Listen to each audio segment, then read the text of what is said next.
É isso aí, turma. Vamos lá? Vamos dar sequência. Espero que você esteja captando aí a nossa mensagem. Espero que você esteja absorvendo a maior quantidade possível de conteúdo para a sua prova. Bacana? Pessoal, vamos falar um pouquinho de remuneração. Remuneração, eu quero lembrar para vocês o seguinte, que pode cair na sua prova em relação às comissões. Comissões integram o salário? Comissão integra o salário? Sim, comissão integra o salário. Eu não posso, quando eu ganho por comissão, pessoal, eu não posso receber menos que um salário mínimo. Não posso receber menos que um salário mínimo. E aquele mês que eu não atingi a comissão, na minha comissão não atingiu um salário mínimo, o que eu vou receber? No mínimo o salário. No mínimo o salário mínimo. E essa diferença pode ser descontado no mês seguinte, o qual eu atingi o salário mínimo, ganhei mais que o salário mínimo, e no mês passado não atingi o salário mínimo. Essa diferença, eu ganhei R$ 200, tirei R$ 200 de comissão. Quanto que eu vou receber? Os 200? Não, eu tenho que receber no mínimo o salário mínimo. Eu posso depois descontar o mês seguinte esses R$ 200 no mês que eu atingir, ganhei mais que o salário mínimo? Não, não pode. O mínimo que você tem garantido é o salário mínimo e esse valor não pode ser descontado depois no mês subsequente, tá? Comissão integra o salário. Gratificação, quando paga habitualmente, também integra o salário para todos os efeitos. Férias, 13º, aviso prévio, integra, tá? Outra coisa, as gorjetas, pessoal, gorjetas. O que é gorjeta? Professor, gorjeta não é quando eu vou até um restaurante, tá? E lá vem embutido os 10%, que é a gorjeta do garçom. Sim, aquela que paga pelo cliente ou paga pela empresa para esse empregado, cuidado, porque só irá refletir nas férias, no 13º e no fundo de garantia, nos termos da súmula 354. Importantíssimo isso e pode cair na sua prova. Súmula 354 TST, tome cuidado com isso, porque a gorjeta só refletem férias, fundo de garantia e 13º. Não vai fazer parte do aviso prévio, da hora extra, do adicional noturno, não, tá? Muito cuidado com isso daí, tá? E as despesas, professor? E a verba que eu recebo para viagens? Para as viagens, tá? Se for até 50%, se for até 50% do seu salário, não integra o salário, tá? Se for acima de 50%, vai integrar o seu salário. Bacana? O que você não pode esquecer também, pessoal, da súmula 91. Súmula 91 do TST diz o seguinte: é vedado o salário complessivo. O que é salário complessivo, professor? É quando a empresa, você ganha toda a sua remuneração foi de R$ 2.000, a empresa te paga os R$ 2.000. Mas esses R$ 2.000, na verdade, tinha ali hora extra, tinha ali comissão, tinha adicional de periculosidade, adicional de salubridade, tinha outras verbas, tá? E a empresa juntou tudo num pacote só e te pagou. Não, é vedado o salário complessivo nos termos da súmula 91. Bacana? Tá, professor, e ainda falando agora de remuneração, cuidado com o salário in natura. Cuidado com o salário in natura, porque no exemplo, no dado concreto, no caso concreto que o examinador vai trazer para você, você vai observar se aquele valor, aquela casa, aquele carro, vamos falar, o que é, professor, salário in natura ou salário e utilidade? É outras vantagens que a empresa te dá em razão do seu trabalho, em razão da sua função, o que foi acordado, e não para o seu trabalho, tá? E isso integra o salário e deve estar constado na sua carteira profissional. Isso é salário in natura. Salário in natura é outras vantagens além do seu salário que a empresa te fornece, tá? Em relação à sua função, em relação ao trabalho. Você é um gerente, você é um administrador, tá? E aí você vai receber algo a mais, outros benefícios, outras remunerações, tá? Que é em razão da sua função. Em razão da sua função. Aí sim é considerado salário in natura ou salário utilidade. Esse vai integrar para efeito de fundo de garantia, INSS, imposto de renda, tá? Isso pode ser essa outra gratificação, ou seja, essas outras remunerações, essas outras vantagens, pode ser uma casa, pode ser um carro, tá? Pode ser um computador, enfim, pode ser outras coisas. Agora, isso em razão da sua função.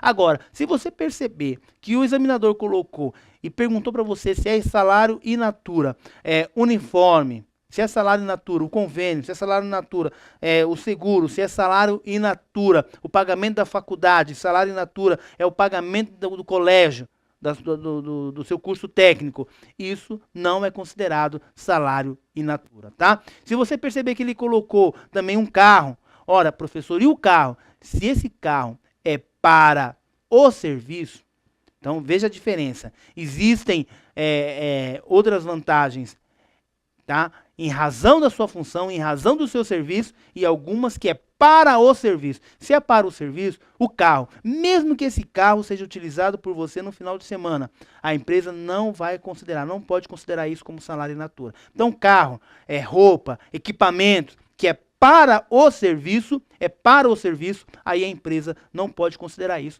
como salário in natura, tá? Essa é a dica que eu dou para você, que é muito importante, que pode cair na sua prova, tá? Outra coisa importante também, que pode cair, não, despenca em prova, é a estabilidade, é a garantia de emprego. E nós temos agora algo recente, a súmula 244, fique atento, porque agora a gestante, mesmo no contrato por tempo determinado, também tem direito à estabilidade. De quando, professor? Desde o conhecimento do estado gravídico até 5 meses após o parto. Desde o conhecimento do estado gravídico. Quando é esse conhecimento? Quando o médico atestar, olha, ocorreu a concepção há 3 meses atrás. Quando iniciou a minha estabilidade de emprego, a minha estabilidade provisória? Desde os 3 meses, desde a concepção, tá? Desde a concepção eu tenho a garantia de emprego. E ainda, pessoal, preste atenção que agora essa estabilidade, nós temos uma lei recente, lei 12.802 ou 12.812, que diz o seguinte, que mesmo no aviso prévio indenizado, mesmo com que ocorra o aviso prévio indenizado, tá? Então a pessoa saiu da empresa hoje, tá? O patrão disse, eu não quero mais você aqui, vai embora, pega suas coisas e vai embora. Ela tinha 3 anos, então ela vai ter 39 dias de aviso prévio. Dentro desses 39 dias, a empresa diz o seguinte, eu não vou querer que você cumpra o aviso, eu te indenizo o aviso. E você sabe que o aviso prévio, ele projeta o contrato. O aviso prévio, ele projeta o contrato. Então, se eu fui mandado embora no dia 1º, meu aviso prévio é de 30 dias, a baixa da minha carteira vai ser no dia 30. Abaixo da minha carteira vai ser no dia 30. Se é de 60 dias, eu vou contar 60 dias, vai ser abaixo da minha carteira. Mesmo que seja indenizado, mesmo que eu já esteja procurando outro emprego, já estou em casa, o que vai acontecer? O contrato é projetado, o aviso prévio projeta o contrato. E aí, até então era entendimento jurisprudencial, agora, na verdade, é uma lei, tá, que diz o seguinte, a partir de agora, portanto, já é lei, tem direito a gestante à estabilidade, mesmo durante o aviso prévio, mesmo que esse aviso prévio seja indenizado, tem direito à estabilidade. Então, a estabilidade agora da gestante, eu brinco com as minhas alunas da faculdade, olha, é o seguinte, e dos cursos também, né? É o seguinte, agora ficou muito fácil, né? O empregador está com medo. Por quê? Porque a mulher agora está muito protegida contra a dispensa arbitrária. Tá? No sentido que é contrato de experiência, tem direito à estabilidade. É contrato por tempo determinado, tem direito à estabilidade. No curso do aviso prévio, tem direito à estabilidade. E aí, fazendo um gancho, essa estabilidade também, pessoal, se aplica no contrato por tempo determinado, no caso do acidente do trabalho. No caso do acidente de trabalho, mesmo que seja no contrato por tempo determinado, se esse acidente de trabalho ocorreu dentro do prazo do contrato por tempo determinado, tem direito à estabilidade. Então, quem tem direito à estabilidade? Vamos começar em nosso estudo de estabilidade. A gestante, desde o momento do conhecimento da gravidez até 5 meses após o parto, tem estabilidade de 12 meses aquele que sofreu acidente do trabalho. Cuidado, porque o examinador costuma colocar uma doença previdenciária, qualquer outra doença, dor de cabeça, deu uma úlcera no camarada, enfim, uma outra doença. Quando ocorrem outras doenças, pessoal, que nós chamamos de doenças previdenciárias, tá? Essas doenças não dá garantia de emprego. O que dá garantia de emprego é acidente do trabalho ou doenças laborativas. Se essa doença que ele sofreu tem relação com o desenvolvimento da atividade dele, aí ele tem garantia de emprego de 12 meses, tá? Qual a garantia? Quando ele sofre o acidente? Não. Do término do recebimento do benefício. Porque o requisito é que ele tenha, para ele ter direito à estabilidade por uma situação acidentária ou doença laborativa, é necessário que ele fique afastado por mais de 15 dias, porque os primeiros 15 dias a empresa paga e depois os outros para frente é o INSS que acaba bancando isso. Quando ele para de receber do INSS, quando ele tem alta do INSS, começa a contar, então, os 12 meses de estabilidade que ele tem. Estabilidade acidentária ou estabilidade por doença laborativa. Doença previdenciária, não. Observe se essa doença foi laborativa, observe se ele sofreu um acidente. Aí ele vai ter estabilidade. Caso contrário, não. Então, falamos da gestante, desde o momento da concepção até 5 meses após o parto. Não confundam a estabilidade de emprego, que é do momento da concepção, tá, até 5 meses após o parto. Essa é a estabilidade, garantia de emprego. Com a licença maternidade, cuidado, porque a licença maternidade de 120 dias, tá, é garantia constitucional que ela, mulher, quando ganha o bebê, além dela ter estabilidade, ela recebe salário maternidade. Salário maternidade de 120 dias, se a empresa participar do projeto Empresa Cidadã, tá, ela terá também direito a 180 dias de licença maternidade. Irá se ausentar do emprego, tá? Irá se ausentar da empresa sem prejuízo ao seu salário, tá? Então falamos da gestante, falamos agora também do acidente do trabalho. Tem outra coisa importante também ainda, pessoal, que é a estabilidade do dirigente sindical. A estabilidade do dirigente sindical vai desde o momento da sua candidatura, desde o momento que ele se candidatou, tá, até um ano após o término do seu mandato, se ele for eleito, é claro. Ele se candidatou, já tem direito à estabilidade. Pode ocorrer essa estabilidade no curso do aviso prévio? Não. Se for no curso do aviso prévio, ele não tem direito à estabilidade, tá? Então, estabilidade do momento que ele realiza a sua candidatura até um ano, tá? Até um ano após o seu mandato. Então, no artigo 8º, e salvo engano, 543 da CLT, tá? É importantíssimo você ficar antenado aí na questão da estabilidade do dirigente sindical. Qual a quantidade de dirigentes sindicais? 7. 7 dirigentes sindicais. 7 dirigentes sindicais. Mesmo número de suplentes. Então a estabilidade alcança os dirigentes sindicais e a estabilidade alcança os suplentes. Tá? Estabilidade alcança o dirigente sindical e alcança o suplente. Alcança, pessoal, aqueles que fazem parte do Conselho Fiscal? Não.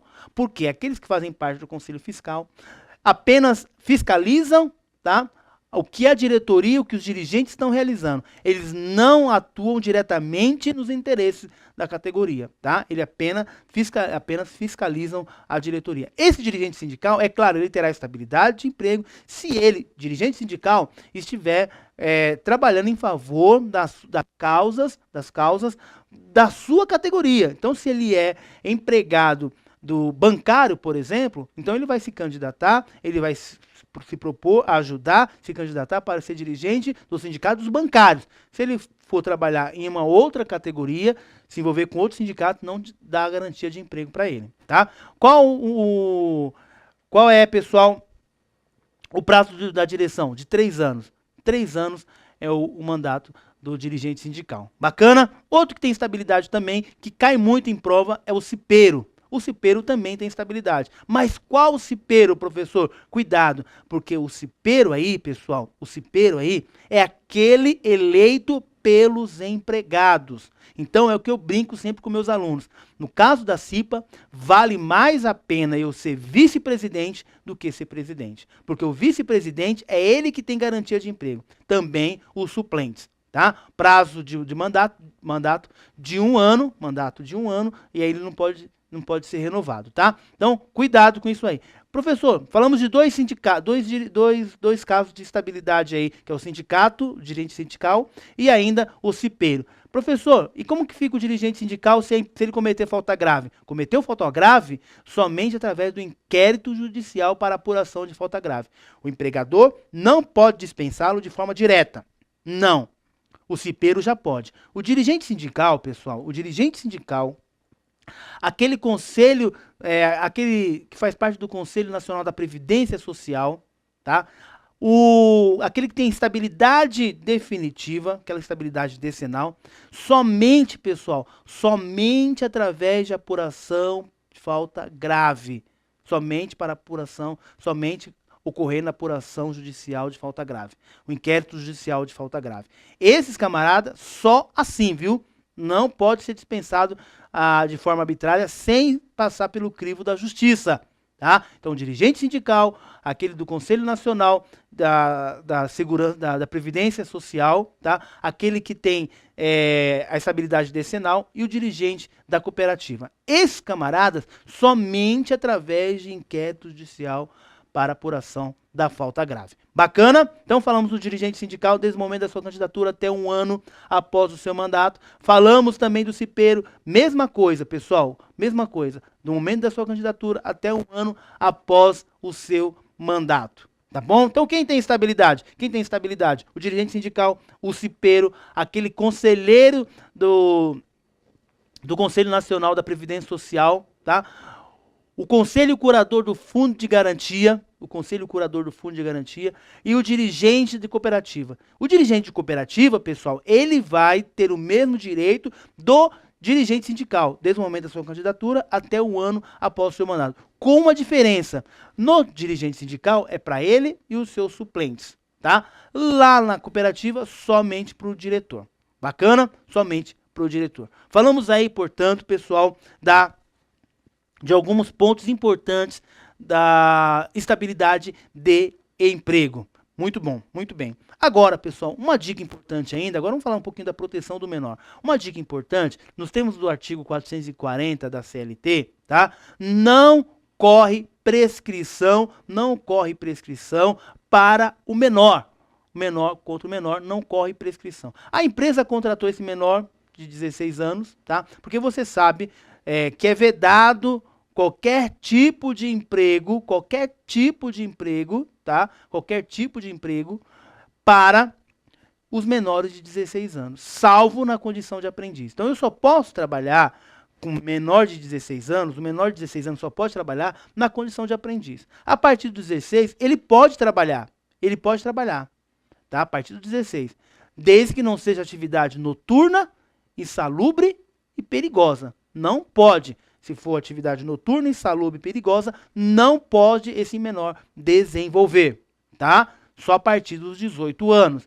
E a empresa contratou esse menor de 16, com 15 anos, não era aprendiz, contratou, e a empresa pagava os honorários dele, o salário dele, muito bem. Ele foi mandado embora. Ele pode dar quitação no contrato? Não. Ele pode assinar o contrato, ele pode assinar recibo, mas na hora de rescindir o contrato dele, somente com a presença do seu responsável.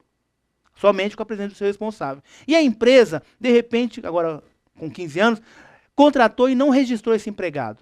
Não registrou esse empregado, não pagava hora extra, não pagava nada, tá? O que acontece? Dado que esse menor saia da empresa, tá? Só começa a correr a prescrição quando ele completar 18 anos. Menor contra menor não corre prescrição. A partir dos 18 anos eu começo a contar 2 anos. Começo a contar 2 anos para esse menor pleitear os seus direitos na justiça através do seu representante legal, é claro.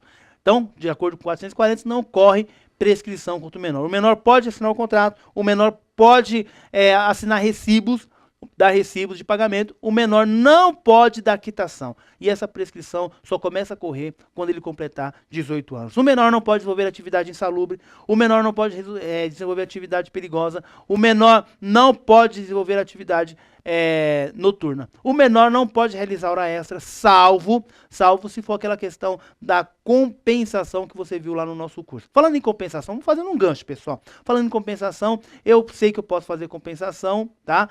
posso firmar uma compensação para compensar a semana. Então, eu não quero trabalhar no sábado, a empresa não trabalha no sábado. Eu posso trabalhar 1 hora a mais por dia para compensar o sábado. É o que chamamos de jornada inglesa. Posso trabalhar também 48 horas na semana e na outra semana trabalhar 40 horas. É o que nós chamamos de jornada espanhola. Posso fazer isso? Pode. Qual o limite máximo? De 2 horas por dia, tá? Então posso compensar e também posso realizar hora extra? Posso. É uma prorrogação de jornada. 2 horas por dia? Posso. Posso. Como que eu vou firmar isso aí, professor? Tanto na compensação de jornada como na prorrogação de jornada. Prorrogação de jornada eu trabalho 2 horas extra por dia, tá? E na compensação de jornada eu compenso a semana. Posso. De que forma? De acordo individual. A empresa pode firmar um acordo comigo e esse acordo deve ser por escrito. Agora, cuidado, que o banco de horas somente com a participação do sindicato. Banco de horas somente com a participação do sindicato. Bacana, vamos falar de atividade insalubre. Pessoal, o que é atividade insalubre? Atividade insalubre, nós brincamos, né, que é aquela que vai matando aos poucos. É quando esse empregado fica exposto a um agente químico, barulho, tá? Ele desenvolve uma atividade num ambiente insalubre. E quem determina que é uma atividade insalubre? Através de laudo, tá? Através de laudo do Ministério do Trabalho. Não é a empresa que determina, porque insalubridade nós sabemos que é 10, 20 ou 40%. Grau mínimo, 10. Grau médio, 20. Grau máximo, 40%. Sobra 30. 30 é da periculosidade que nós vamos ver já já. Então, insalubridade, grau mínimo, 10%. Grau médio, 20%. Grau máximo, 40%. Quem determina isso? Deve estar constados lá no documento, na portaria do Ministério do Trabalho. São eles que irão visualizar isso e aplicar, portanto, qual é a porcentagem. Sobre o que, professor, é a porcentagem? Gente, cuidado aí, porque a porcentagem ainda é sobre o salário mínimo, porque a súmula 4, embora a súmula 4 do STF diz que é vedado você vincular o salário mínimo para todos os efeitos, você não pode vincular o salário mínimo, súmula 4 do STF, súmula vinculante. Agora, a súmula 228 do TST, ela está suspensa. Então, enquanto o nosso Congresso, enquanto não for instituída uma lei, porque a Constituição, a CLT, no artigo 191, 192, 193, irá tratar da insalubridade e da periculosidade. Enquanto a lei não alterar, enquanto não vier uma lei alterando, porque a CLT diz que é sobre o salário mínimo, enquanto não vier uma lei alterando isso, ainda será sobre o salário mínimo a questão da insalubridade, tá? O adicional de insalubridade. Embora é vedado pelo STF, súmula 4, embora é vedado pelo STF, súmula 4, tá? Ainda temos que utilizar o salário mínimo como base para calcular o adicional de insalubridade, que é de 10, 20 ou 40, tá? Aquele que desenvolve atividade insalubre.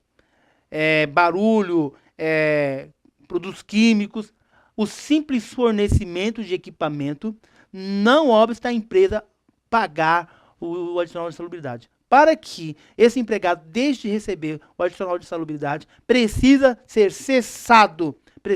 cessado aquele ambiente, aquela situação insalubre. Tem que cessar. Apenas reduzir, não. Tem que cessar. Pode o empregado ter insalubridade, adicional de insalubridade e periculosidade? Não. Ele tem que optar ou adicional de insalubridade ou adicional de periculosidade. E o que é o adicional de periculosidade? Aí nós estamos falando do perigo, aquele que desenvolve atividade de eletricitário, aquele que desenvolve atividade com explosivos, tá? Então, o eletricitário, aquele que trabalha com explosivos, bomba de gasolina, esses têm direito a receber periculosidade, adicional de periculosidade. Ou seja, trabalha num ambiente perigoso. Hoje ele está vivo, de repente amanhã ele morre, tá? Isso é uma atividade perigosa, tá? Quanto que ele recebe, professor? 30%.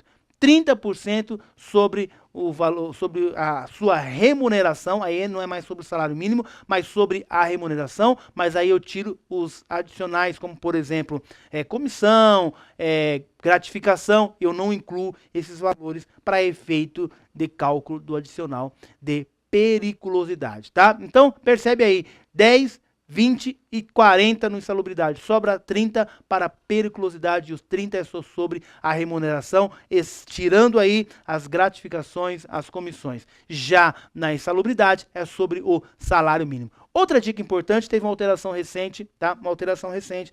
Artigo 193 sofreu alteração recente, que é o seguinte: agora os segurança de banco, por exemplo, por desenvolver uma atividade também perigosa, que fica exposto a roubo, a assalto, ele também recebe o adicional, eles também recebem agora adicional de insalubridade. Então, não somente aquele eletricitário, aquele que trabalha com explosivos, tá? Recebe insalubridade, mas como também agora eles que desenvolvem atividade de segurança, segurança patrimonial ou segurança física, eles também têm direito a receber 30% de adicional de periculosidade por ficarem expostos ao perigo, assalto, roubo. Então, periculosidade agora, além de eletricitário, aquele que trabalha com explosivo, também o segurança patrimonial e o segurança física, de pessoa física, tá? Também tem direito a receber 30% de adicional de periculosidade. Bacana, pessoal? Vamos virar o bloco e eu já volto rapidinho com você, porque temos mais um blocozinho ainda